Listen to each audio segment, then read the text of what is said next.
to the Esports Meta, your one-stop shop for everything esports. My name is Billy. I'm going to be guiding you through today's story, and with me, as always, my co-host, the co-host with the most, Nick Layton. Nick, how you feeling today? I'm always feeling great. The weather was okay for me, so it's a good day. Good day. Right. If it's not the rain, then it's the rain in our computers, because I know we both had some audio issues a couple minutes ago. Fingers crossed it holds out, that we can weather this storm, get through, and have some fun talking about this week's stories. And boy, are they doozies. Nick, I don't know if you've heard, but I'm going to run through the topics real quick so our viewers can understand where we're going with the episode today. Our main subject is that LCK, the Korean League of Legends League. League of Legends acronyms always get me confused, and it's like word soup, alphabet soup sometimes. But anyway, the LCK was DDoSed this past weekend during competitive play, which dropped viewership and impacted a lot of competitiveness aspects to this situation. We're going to talk more about that. The next story, too, is the bomb that dropped yesterday, that a lawsuit from Nintendo has been settled, and the dust is now settling around that. So we'll discuss what that means for esports in general and how that might impact other IPs that have very protective owners. And third, there was a pretty dramatic bomb happening in Overwatch League right at the beginning of North America OWCS qualifiers that has shaken up one specific team and the community in general. So we're going to talk about all those three things, but we're going to start with headlines. Nick, how are you feeling with Fortnite these days? You were stopping me a couple weeks ago, but are you feeling pretty strong? I could still beat you, but I haven't played it in like a week or two. Listen, I got to go to Metafy. I got to get some coaching. I got to get my 13-year-old cousin to teach me how to drop in better, because I just do not understand the battle bus. Give me apexlegends. I'll stomp them with a Pathfinder any day, but all right. Well, talking about Fortnite, we're talking about the Fortnite Major 1 of 2024. The first tournament happened this past week, or a week and a half ago it was, and the prize pool and the winners were officially announced. So taking a look at that very quickly, you can see the Major 1 locks in its first players for the Grand Royale out of the different regions. So the players who made top 1, top 2 for each competition, each region, each area, are moving on to the International Global Championship later this year. It's a pretty standard affair. I don't think anything really shook up the meta. Players had to technically advance over each other, use strategy, and mind game each other out. We did see some pretty exciting close matches, and in North America, Acorn and Cold came out on top as our 1 and 2 seeds, making a pretty hefty payday for them. Yeah, it's pretty ridiculous that there's it's just like people, right? Like they're just they're probably sponsored, because I don't know much about Acorn or Cold, but this is just like right in their pocket, like the amount of money that's going through this. It's EA. So you never know. And we talked about them and EA and Disney in cahoots a couple weeks ago, so the prize pools are probably going to get bigger and bigger, and there's just a lot of money for them. And not just the prize pools, the notoriety. Like, we don't know these players, and we're fairly connected to the esports scene. I don't think either of us would claim that Fortnite is our game, but we do keep a pulse on this. And it's interesting to see how much money's behind it, how easily accessible it is to anybody. And then on top of that, just putting in the work, get good, nerd. And then you have the chance at competing in these tournaments and winning prize pools that are astronomical in notoriety. And the Disney Epic change, the investment there, it's likely going to end up that these kids are going to be competing on ESPN, maybe ESPN 8 at first, the Ocho. With Scrabble and Magic the Gathering, bro. Competitive dodgeball. But, it's still something. And that's a positive step. And honestly, with the way it all works, I wouldn't doubt to see them on ESPN2. But the thing I want to anchor at, congratulations to these two players. Congratulations to all these players coming in first and second in their respective regions, getting a spot to the Grand Global Battle Royale. But the thing I want to spotlight here is that specifically with Acorn and Cole, the prize pack that they're walking away with. So this is all the stats for this major one in North America. You know, I had a total prize pool to all players. $665, huh? $665. It's pretty no, 665,000. It is a big time tournament. And like, I would like to see what the bottom end would make, but just to kind of start us off, the top end, first place, Acorn and Cold, they split 70K each. That is a whole year's salary right there. So how did Peter Bot walk away with $90,000? Look, he came in with $90,000. No, that's true. How did second place come there? Well, it's probably because this was a duo or because it was a tie draw situation. Is that a no hit bonus?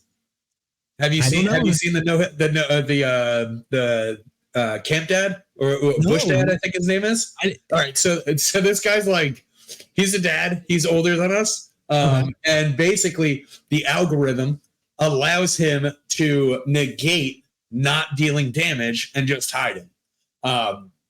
So if you get a bonus for not dealing damage and by players or by the ring itself, right? Okay.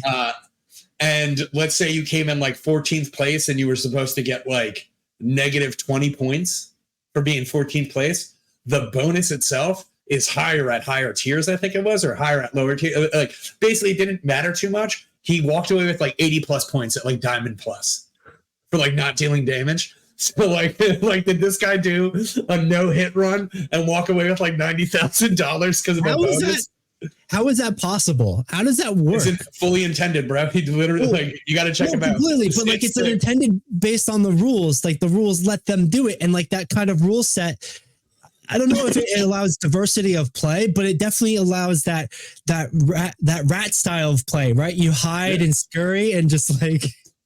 Yeah, no, it's crazy, dude. And he like the other day like he didn't release a video, but it was just like a clip on his stream.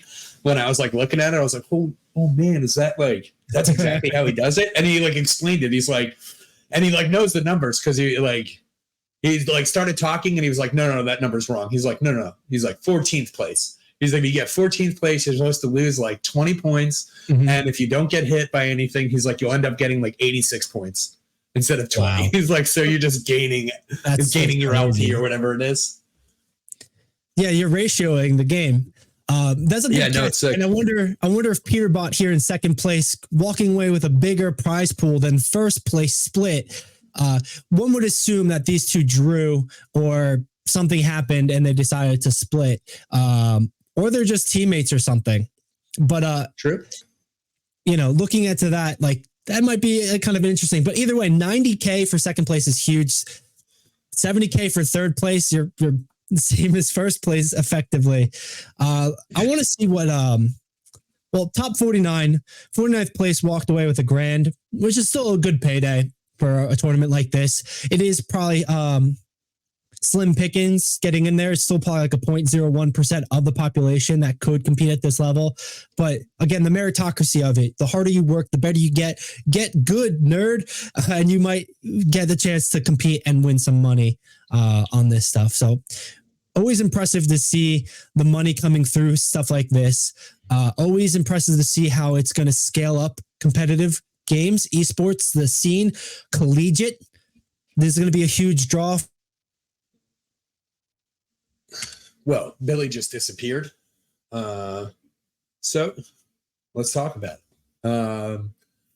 Yeah, I mean, it's going to be a little wild when it comes to doing some Fortnite stuff.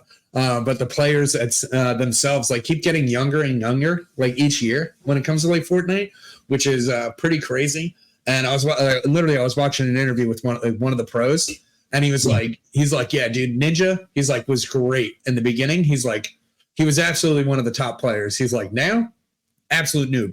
He's like, me, 2 years from now, absolute noob. He's like, I won't be able to play this game in like 2 years. He's like, you don't even realize the stuff that the young kids are coming up with, and like all these new strategies and everything that they're doing. So yeah, you never know how long like these guys have, considering how many young kids are actually like coming up and playing this stuff. So no, you're absolutely right. And like a lot of esports emphasizes the twitch reflex, the impulse control and stuff. But that's something that, we've been building a different episode, a different topic about that, where esports has a problem with the fragmented sense of stuff. And part of that might be the Zoomer and mentality. Not that these kids can't compete, not they're not capable, but their brains aren't done cooking. And that's actually something we'll talk about a little bit later with the Overwatch news.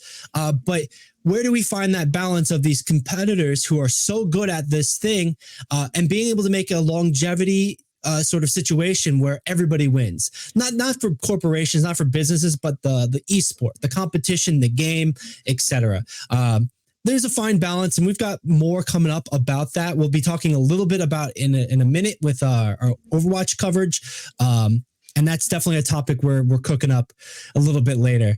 But with that, like I said, I got cut off. Sorry about my technical issues there. Thanks for covering on me, Nick. Fortnite's definitely exciting to watch because it is bringing a lot of new people into a competitive scene, a diehard population, a diehard player base into a competitive scene. And you're seeing the money get invested. You're seeing big businesses like Disney get invested. And it's only up from here. It doesn't really seem like they're going to stop. Yeah, seriously. And I mean, like the more money that they earn, the top 100 earners, I think there's only like maybe like 5, maybe a little bit more that are actually Fortnite. So who knows? Like overall in esports, like the most top 100 earners of all time, the 7 of them are like Fortnite players. So you never know how much money like goes into this thing. And I wouldn't have expected like Fortnite to actually be up there as like the top 100.